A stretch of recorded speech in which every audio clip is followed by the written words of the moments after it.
سرخط مهمترین خبرها: جبهه مقاومت میگوید ناحیه نزدیک به تاجیکستان را از طالبان گرفته است. تحقیقات در نیم سال 2000 کارمند تیب از تاجیکستان رفتند و امریکا به اوکراین موشک‌های دورپرواز می‌دهد.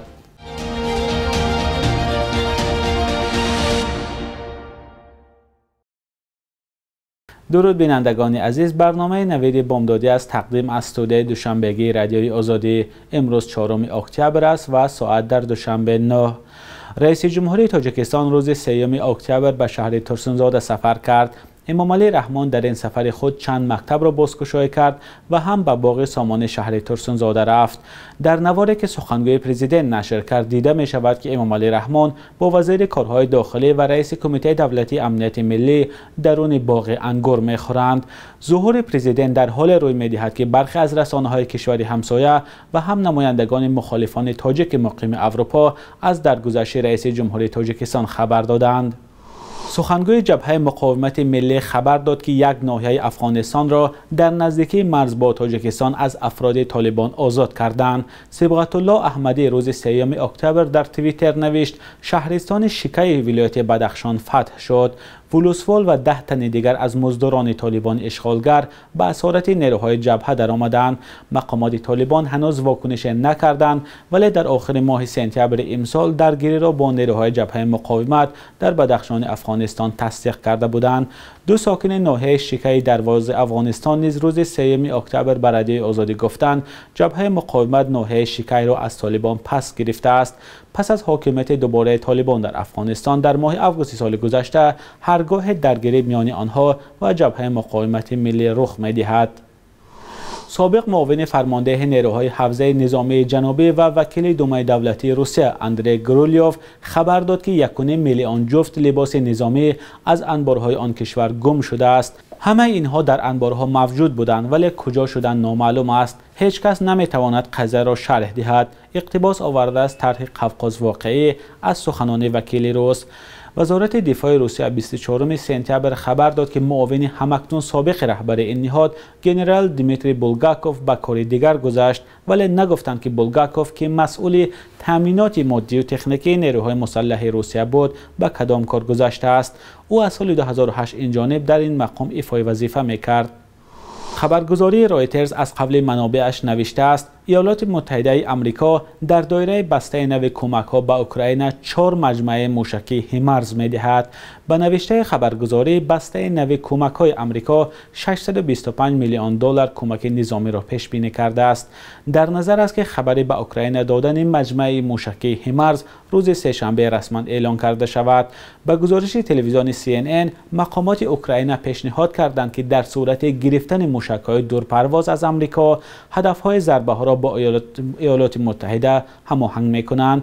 سخن درباره سیستم موشکی اتاکمس می‌رود که می‌تواند مسافت تا 300 کیلومتر را طی کند. ایالات متحده از آغاز سال به کیف نزدیک به 17 میلیارد دلار کمک کرده است. روسیه روز 24 فوریه امسال به خاک اوکراین تجاوز کرد. در 6 ماه امسال بیش از 2000 کارمند بخش طب تاجیکستان را ترک کردند. سامانه خبر آزیا با نشر تحقیقات گفته است 674 نفر آنها پزشک و 1350 کس دیگر همشیره شفقت بودند. طبق تحقیق این سامانه پزشکان به خاطر معاش کم و شرایط وزنین کار تاجیکستان را ترک می‌کنند. کارشناسان گفتند ساحه طب در تاجیکستان به اصلاحات فراگیر نیاز دارد. مسئله رفتن طبیبان از کشور سالهای اخیر داغ شده است. مقامات وجود این حالتها را تصدیق میکنند، اما میگویند از حساب کادرهای نو جای طبیبان رفته را پر خواهند کرد. همکارم محمود جان رحمتزاده این موضوع را پیگیری کرده است. پزشک تاجیک نظام‌الدین جان 5 سال است که در شهر مسکو کار میکند. او قلب شناس است و تجربه 3 ساله کار در یکی از بیمارخانه‌های وادی وحش تاجیکستان را دارد، ولی حالا در پایتخت روسیه همچون پیشخدمت کار میکند. اجاره نشینی و معاش کم او را به مهاجرت آورد. در مسکو او دنبال کاری هست که تواند از روی اختصاصش کار کند. در تاجیکستان شرایط وضعیت معاش کم، برای همین به روسیه آمدیم کار کردیم. نکه انشالله با поступление با پیش میریم، با کار میکنیم. حاضر من در روسیه در آشخانه کار میکنم. نکه آینده دکتری خود را دوام میدهم. چند پزشک تاجیک در شهر مسکو و نوسیبیرسک نخواستند هویتشان آشکار شود به رادیو آزادی گفتند که با امید کاری خوب و معاش بهتر به روسیه آمده در سراغ کار هستند. این در حالی است که در این کشور پزشکان تاجیک در اکثر بیمارخانه‌ها دیده می شود. در ختلان جنوبی تاجیکستان مقامات محلی میگویند که اینجا نارسایی پزشکان مشاهده می شود. بر اساس آمار رسمی در 2 سال اخیر زیاده از 80 پزشک از این ولایت به مهاجرت کاری رفته‌اند. سبب اساسی خیلی که ما در وقتی که تحلیل کردیم همون یعنی ورقه‌هایی که پیشنهاد میکنن برای مؤسسه‌ها، سبب اساسی آنها برای برنامه‌های مخصوص که کارکرد میکنن و امتیازها جدا میکنن برای به دست آوردن همون امتیازهایی که طبیبای بعضی طبیبا هم کارمندان ساحه به دست آوردن مهاجرت میکنند. بعضی از پزشکان تاجیک میگویند در روسیه برای آنها معاش با مراتب بلندتر از تاجیکستان پیشنهاد می شود و هم گرفتن شهروندی روسیه آسانتر است.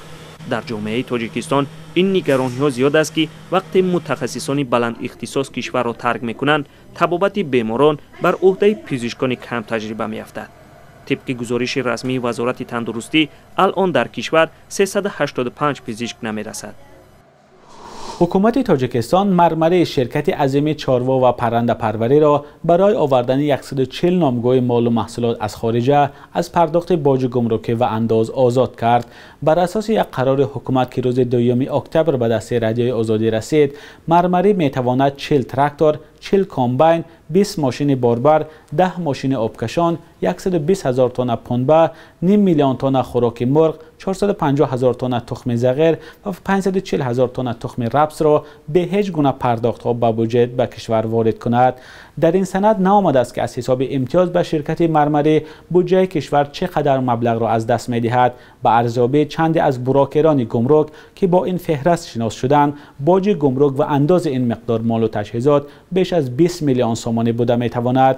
در یک سال اخیر بار دوم است که شرکت مرمره از حکومت امتیاز می‌گیرد. سال گذشته شرکت برای 7 سال از پرداخت اندازهای اساسی آزاد شده بود، از جمله انداز از فایده، انداز از استفاده برندگان راههای ماشینگرد، انداز زمین و انداز از ارزش علاوه شده در روند استحصال. در عوض شرکت مرمره وظیفه‌دار شده است که حجم استحصال محصولات را زیاد کند. مقامات تقدیم امتیازها را پشتیبانی از شرکت‌های وطنی می‌گویند، دیگران از نابرابری شکایت دارند. بخش یک روز تاریخ را همکارم خیرامان بقازاده تقدیمتان می‌کند که مهمترین تحولات تاریخی در روز 4 اکتبر را فرا می‌گیرد.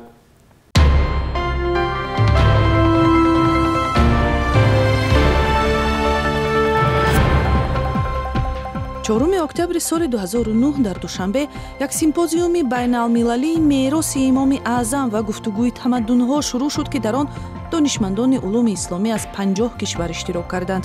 ин ҷаласаи зери назари ҳукумати Тоҷикистон расман ба 1310-солагии асосгузори мазҳаби ҳанафия Нуъмон ибни Собит мулаққаб ба Абу Ҳанифа ва машҳур ба имоми аъзам бахшида шуд ки 95% сокинони Тоҷикистон пайрави он ҳастанд.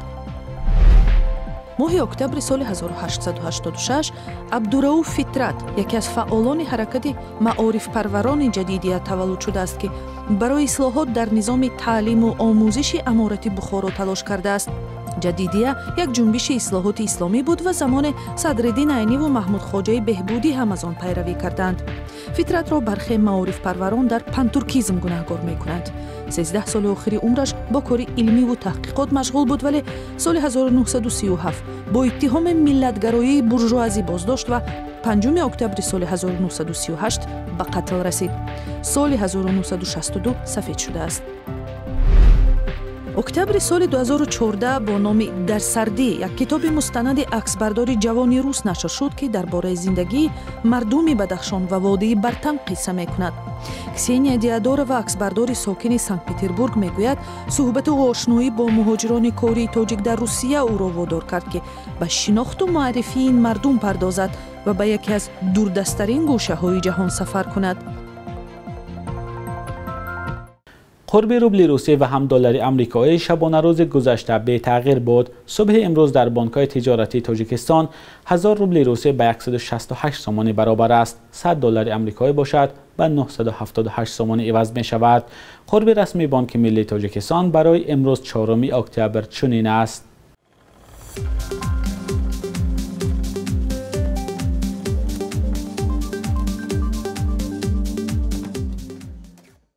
بینندگان عزیز، به پایان برنامه نوید بامدادی رسیدیم. از این به بعد برنامه ما ساعت 9 به وقت دوشنبه و 7 به وقت مسکو پیشنهاد شما می شود. تا فردا در همین وقت و ساعت، خدا نگهدار.